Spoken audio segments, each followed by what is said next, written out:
ये तन कीमती है मगर है विनाशी। ये तन कीमती है मगर है विनाशी। कभी अगले क्षण के भरोसे न रहना। निकल जाएगी छोड़ काया तो पल में। निकल जाएगी छोड़ काया तो पल में। सदा श्वास धन के भरोसे न रहना।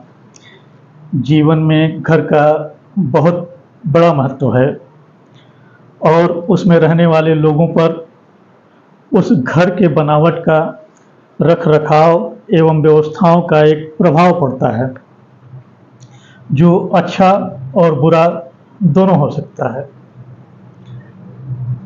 इसी की विशेषज्ञ हैं हमारी आज की मेहमान ज्योतिषाचार्य एवं वास्तुशास्त्री विष्णुप्रिया जी। हम आपका इस कार्यक्रम में हार्दिक स्वागत और अभिनंदन करते हैं। प्रणाम आपको भी, आपके सारे व्यूअर्स को भी बहुत बहुत प्रणाम। अच्छा, एक प्रश्न मेरे दिमाग में आ रहा था कि पितृपक्ष आने वाला है तो क्यों ना पितृपक्ष पे कुछ बात कर लें। पितृदोष लोग कहते हैं कि होता है, पितृदोष क्या होता है और सामान्य जीवन में कैसे पता करें कि हमारी कुंडली में पितृदोष है और अगर है तो उसका उपाय क्या है? सबसे पहले तो आप सभी के पूर्वजों को प्रणाम करती हूँ। और पितृदोष आजकल के हालात में बहुत हालात बदल चुके हैं। बच्चे धार्मिक कार्य नहीं करना चाहते हैं, लेकिन हमें धार्मिक रीति रिवाज को ज़रूर फॉलो करना चाहिए। मैं जहाँ तक मानती हूँ कि ज़रूर ही करना चाहिए घर में। और जितने कर्मकांड हैं आप अपने शिद्दत से, मन से, भाव से अपने पूर्वजों को इस 15 दिनों में ज़रूर याद करें और उनको प्रणाम करें। वैसे तो हर दिन करना चाहिए प्रणाम, लेकिन एक खास अमावस्या तक है। आप हर अमावस्या को भी इसका उपाय कर सकते हैं। अमावस्या के दिन? हाँ, तो आप इस तरह से आप अपने पूर्वजों को ज़रूर याद करें, किसी भ्रम में ना आए कि ये पूर्वज कहाँ। अभी जैसे कुछ लोग इसमें क्वेश्चन खड़ा कर देते हैं कि पानी देते हैं तो क्या वहाँ पहुँचता है, पर ऐसा होता नहीं है। जैसा कि भगवान श्री कृष्ण ने गीता में कहा है कि आत्मा अजर अमर है, तो फिर पानी सही बात है कि वहाँ तक नहीं पहुँचता, लेकिन हमारा दायित्व है, हमारा धर्म है कि हम ये अपने पूर्वजों को याद करके ऐसा करें। तो उसमें लेकिन परंतु कुछ नहीं करना चाहिए, ना कि क्वेश्चन खड़ा करके हंसी मजाक बनाना चाहिए। सीरियसली इसको करना चाहिए। इसका परिणाम भी देखने को मिलता है। और जहाँ तक मेरे मानने की बात है तो मैं इसको एस्ट्रोलॉजी, ज्योतिष के हिसाब से, वास्तु और एस्ट्रोलॉजी के हिसाब से अगर माने तो ये ग्रह दोष है, ग्रह जनित। हाँ, ये हमारी कुंडली में जैसे कि बुध है, शुक्र है, राहु है, बृहस्पति है, ये इनमें अगर दोष है हमारी कुंडली में तो वो देखने को मिलता है जी। और उसी का हम जाने अनजाने में उपाय भी करते हैं जी। और आप अपने जीवन में, सामान्य जीवन में इसको रिलेट कैसे कर पाएंगे कि हमारे घर में वास्तु दोष है या ये पितृ दोष है कि नहीं है। तो सबसे सरल उपाय है कि आपके घर में जल्दी, लक्षण बता रही हूँ कि आपके घर में जल्दी मांगलिक कार्य नहीं होंगे, विवाह शादी में डिले होता है, और विवाह हो भी गया तो उनको संतान होने में, वंश वृद्धि में दिक्कत होती है। और भी है चीज़ें कि आपके घर में शांति नहीं रहेगा। जैसे कि बाहर 5 लोग सदस्य हैं, घर के बाहर हैं तो खूब प्रेम है, लेकिन अगर वो घर में जहाँ बैठे डाइनिंग टेबल या कोई टॉपिक पे तो वो किच-किच झगड़ा शुरू हो जाता है। तो ये भी एक सामान्य सा है। घर में स्थिरता बच्चों के जीवन में नहीं रहता है।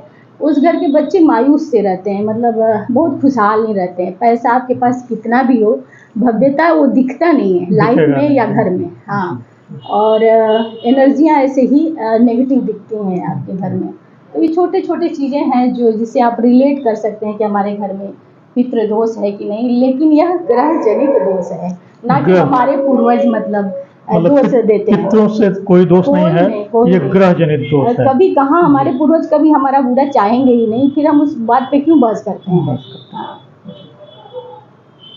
और उपाय इसका मैं बता दूं तो बहुत सामान्य सा उपाय है कि आप अगर हर रोज चाहें तो सूर्य को जल दें जी। नहीं तो शनिवार को आप पीपल को सींचें, और हर अमावस्या को आप एक छोटा सा हवन भी कर लें, उसमें तिल गुड़ ज़्यादा मात्रा में हो। और कोई भी गूगल से बृहस्पति का मंत्र लें और 21 बार 11 अपने भाव के हिसाब से आप स्वाहा कर लें।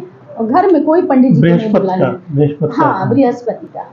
और फटे जूते चप्पल ना पहने, अंडर गारमेंट्स नहीं पहने, ये पूरा ध्यान दें। और ब्रह्म स्थान हमेशा साफ सुथरा होना चाहिए। घर का जो सेंटर होता है वहाँ पे पानी ना इकट्ठा हो। और एक चीज़ और, साउथ आपके नॉर्थ से 4-6 इंच ऊंचा होना चाहिए। हाँ, फ्लोर की बात मैं कर रही हूँ जी। तो इस बात का ध्यान रखें। और बड़े बुजुर्गों का कभी अपमान न करें, चाहे वो ब्राह्मण हो या कोई भी बड़ा आपका घर का है, चाहे बाहर का है, किसी का अपमान नहीं करिए, क्योंकि यह कोई भी उपाय कर लीजिए कुछ होता नहीं है। आप चाहें तो कुछ रोगियों की सेवा कर सकते हैं। और जैसे कि हम लोग गाय, कुत्ते, कौवे का भोजन निकालते हैं, तो आप रोज नहीं कर सकते हैं तो साल में एक बार गौशाला में जाइए, सेंधा नमक दान कर दीजिए, जो साबुत वाला होता है। सेंधा नमक, खड़ा वाला। उससे क्या होता है कि वो गाय के हेल्थ के लिए बहुत अच्छा होता है। तो आप इस तरह से उपाय कर लें और दिव्यांगों की सेवा कर सकते हैं, पुस्तक बांट सकते हैं, बहुत सारे छोटे छोटे उपाय। हाँ, गरीब बच्चे जो हैं आप चाहें तो वो भी दान कर सकते हैं।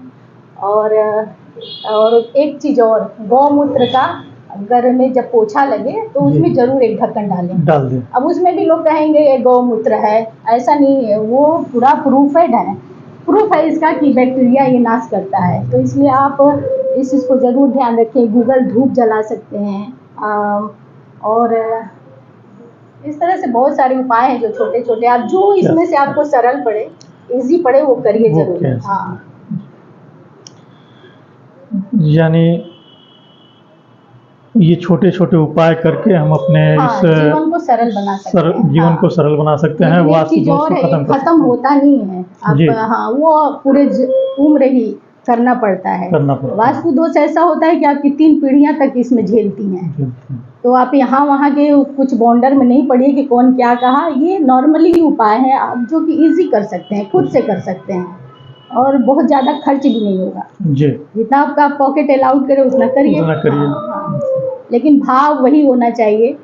हाँ, मंदिर भी जा सकते हैं, वहाँ जाके अब कुछ लोग हैं कि दान करेंगे तो पूरा न्यूज़पेपर में छप जाता है, तो ठीक है, वो प्रतिष्ठा के लिए ठीक है, लेकिन आपको ये उपाय काम नहीं करेगा। आप वहाँ कहीं मंदिर बन रहा है पुराना तो गुप्त दान करिए। हाँ, ये करिए, आपको ये लाभ पहुँचाएगा।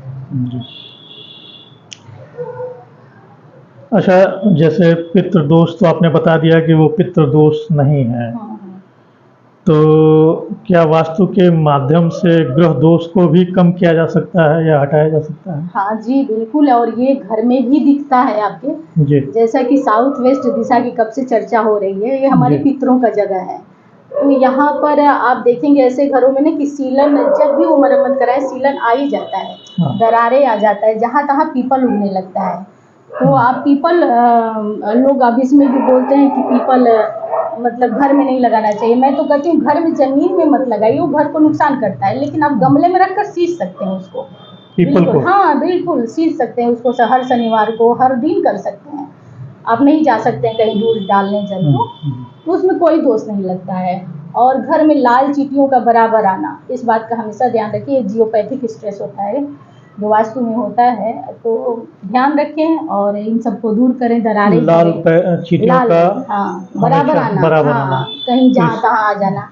तो आप पेड़ पौधे वहाँ न उगने दें अपने। और इसमें नॉर्थ ईस्ट भी बहुत भूमिका निभाता है, जैसे कि अचानक कोई बुरा हो जाता है घर में, तो दोनों ही दिशाओं को बैलेंस रखना चाहिए। हाँ, आप अपने पेरेंट्स का जो नहीं है, पूर्वज हैं आपके, तो एक गोल्डन फ्रेम में आप फोटो भी लगा सकते हैं, जो आपके जीवन में स्थिरता लाएगी। Golden frame? हाँ, गोल्डन फ्रेम में। या पति पत्नी ज़्यादा जिनके डिवोर्स हो रहे हैं, झगड़े हो रहे हैं घर, आजकल तो ज़्यादा हो रहे हैं घर में जी, तो उनका हैप्पी मोमेंट वाला भी फोटो लगा सकते हैं, जिससे बॉन्डिंग की स्थिति बनेगी। आपने बड़ी अच्छी अच्छी बातें बताई वास्तु शास्त्र के बारे में, और क्या क्या बदलाव करना चाहिए ताकि जीवन सरल हो जाए। हमें लगता है दर्शकों को भी बहुत अच्छे से समझ में आया होगा। और आप इस कार्यक्रम में आए, और इसके लिए बहुत बहुत धन्यवाद है। आपका भी बहुत प्रणाम। आप सभी को भी बहुत धन्यवाद। चैनल को ज़रूर लाइक, शेयर और सब्सक्राइब करिए और जुड़े रहिए।